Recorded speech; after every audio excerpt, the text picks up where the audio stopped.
Well, that nasty heat is causing schools all over the state to close early once again today.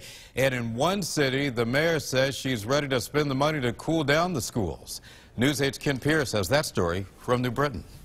Dozens of school districts dismissing early today, New Britain among them, and the mayor of New Britain is suggesting a pretty simple fix for the problem.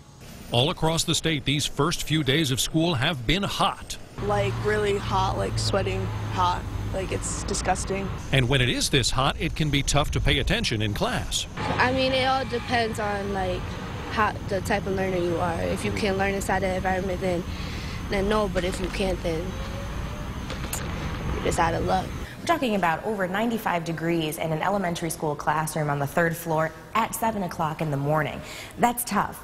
Tough enough that New Britain's mayor says it's time to put air conditioners in all the schools. She says there are more than 300 classrooms in the city without air conditioning, and she has asked the school district to figure out whether they can add central air to those schools or put in window units, whichever makes the most sense. It's going to be quite pricey, but I think that the school district and the city can come together and collaborate in a meaningful way to make this change and to really make sure that our kids are learning in a good environment. As it is right now, New Britain, like so many other districts, has been letting kids out early. I like it because when you get out, it's still really like hot, so imagine staying in there any longer, it'd be a hot mess. Getting students in for even a few hours means these days do count towards the 180 needed in a school year and will not use up any snow days.